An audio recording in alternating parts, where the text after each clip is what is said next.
Hey Eddie, check this out. I stole it from my dad's stash. A group of young schoolboys in matching school uniforms huddle around a magazine entitled Sluts in Space. All right, gentlemen. Mr. Keeler says firm, slightly startling his students. Sit down and let's get you educated. Gerald quickly hides the pornography between his schoolbooks. I hope that's not what I think it is. Faint laughter fills the room, but each individual classmate is silenced by the sight of Gerald's wicked gaze. If Mr. Keeler witnesses Jerry intimidating the other students, he will certainly scold him, but Keeler is sulking. The fresh batch of young crusaders reminds him of all the other students, friends, and family he has lost in paradise. The lights are turned off, the projector is turned on, and Mr. Keeler paces in front of the screen. Edward, tell me what you know about paradise. Gerald interrupts. The place they send anyone for any reason. The young boys are familiar with this common insult to the righteous order. Very creative, Jerry. Keeler says sarcastically. But I believe I asked Edward the question. Keeler points to his pick of the bunch. Edward has a strong spirit and a positive attitude. Nobody doubts his potential to be a great crusader one day. He says confidently, Paradise is the only inhabitable land on planet Earth at this present time, sir, and it is currently where all sinners and non-believers are cast. Slowly walking away from Edward, Mr. Keeler nods his head in approval. Edward then extends his middle finger in front of the film projector and moves his hand up and down. The shadow that appears below Mr. Keeler's rear end resembles anal cavity penetration. Again, the classroom is full of laughter. But more importantly, Edward has avenged his friend Gerald. Mr. Keeler's insults may have seemed harmless, but Edward knew that Gerald tended to hold a grudge.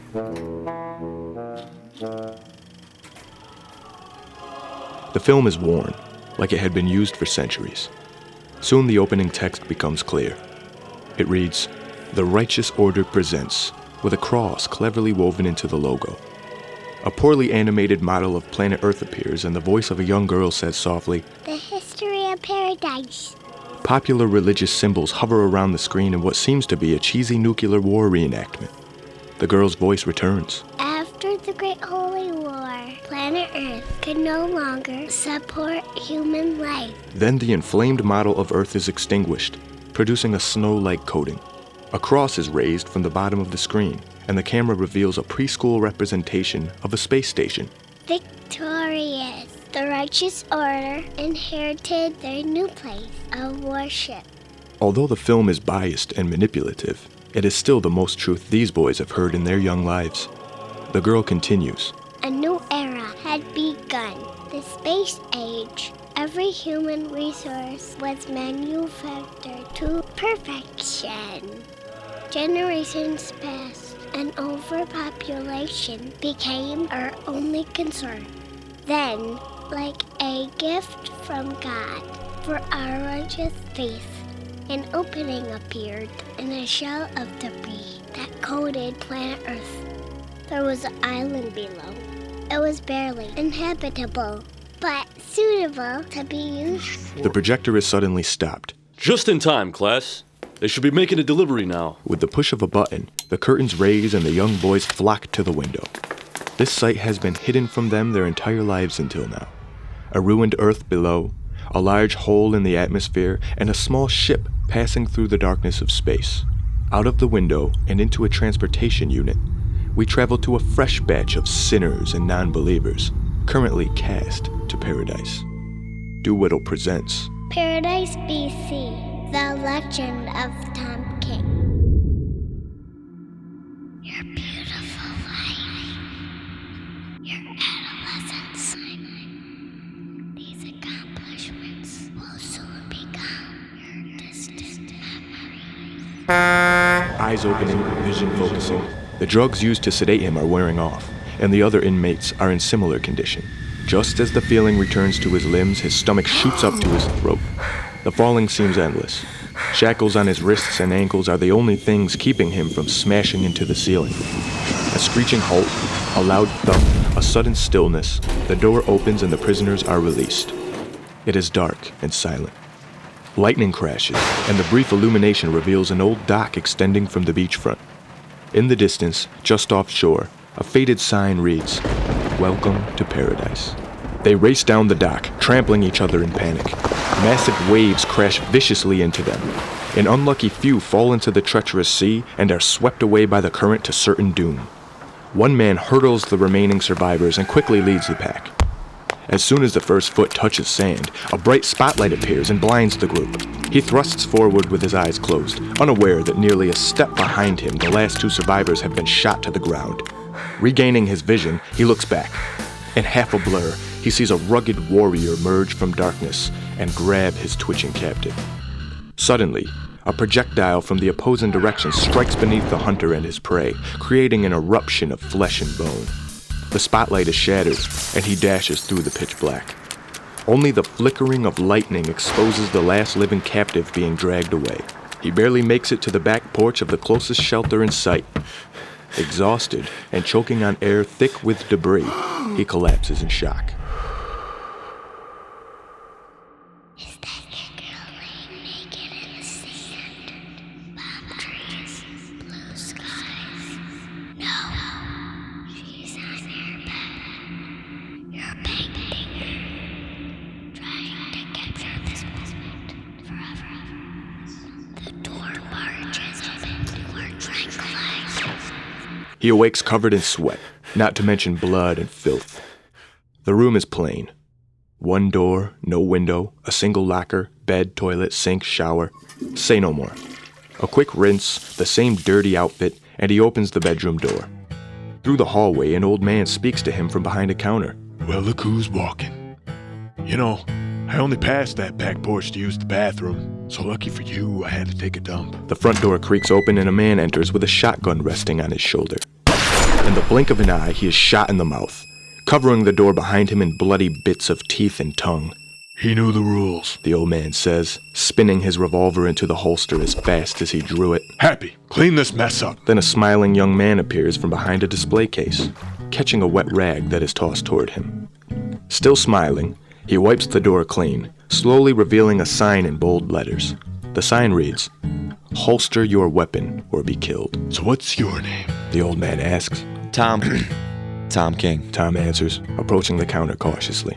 Folks call me the old man. Now that we've been properly introduced, I want you to look straight into this box, Tom. Tom is hesitant, but the old man lays one finger on the handle of his revolver, and Tom does what he is told.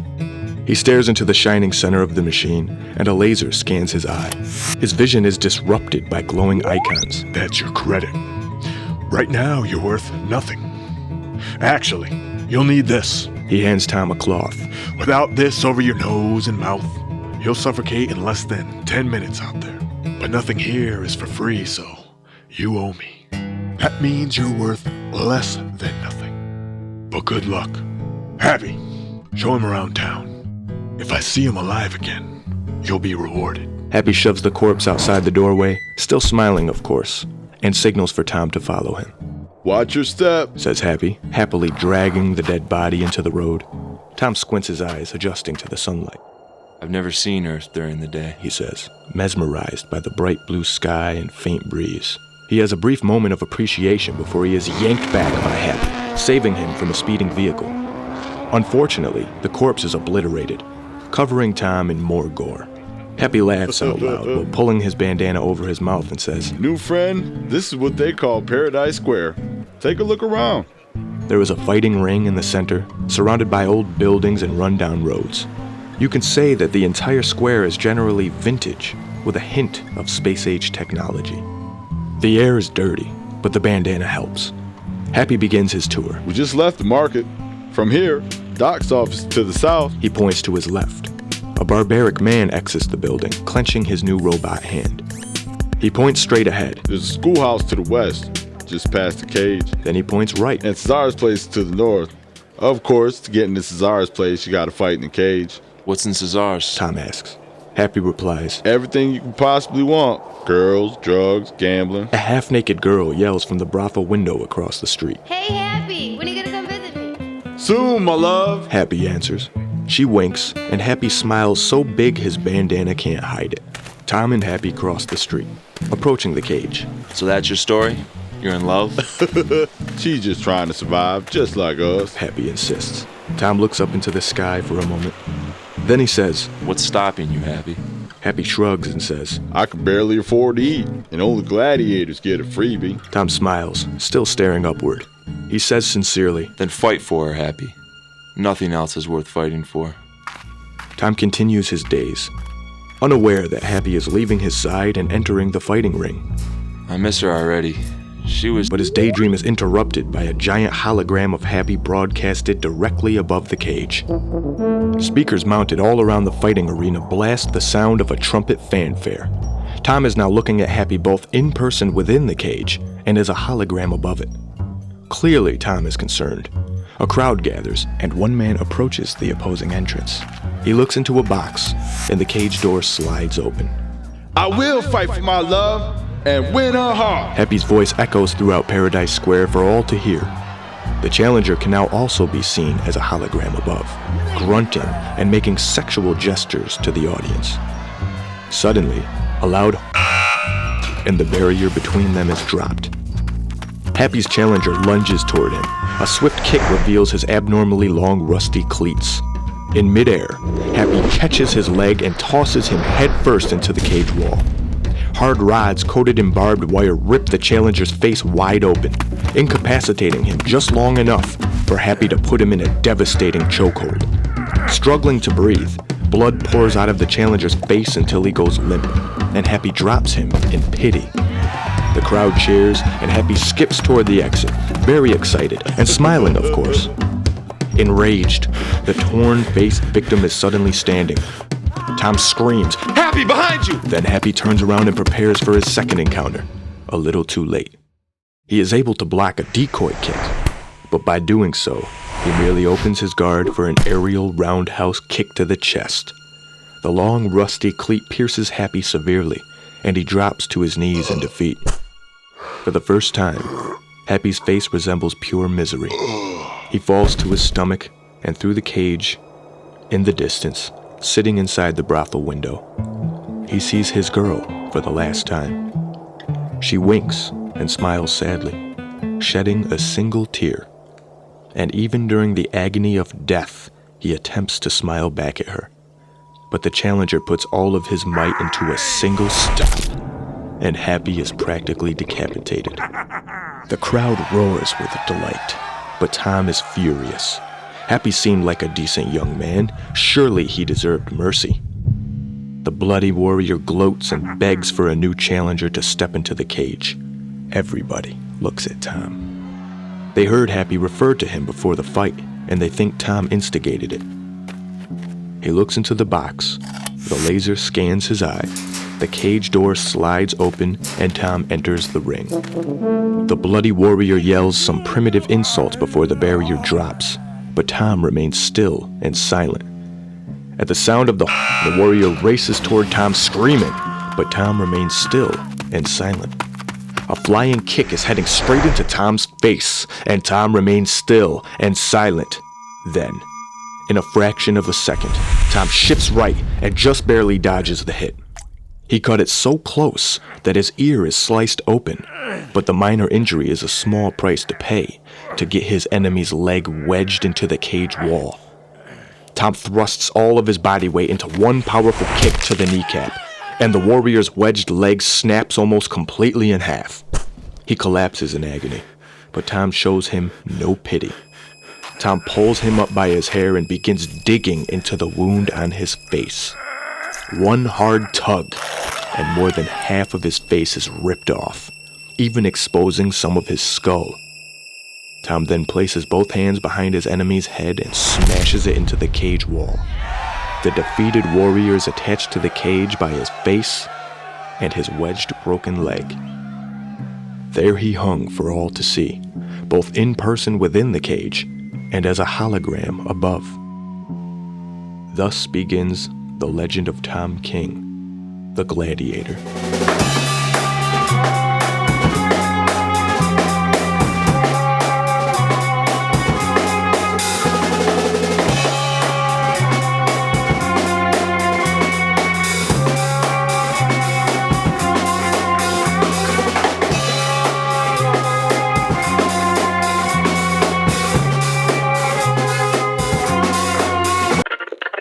Hey kids, you like to blow shit up? Check this out! I just wrecked a fucking house! Rocket launchers! Available at a retailer near you.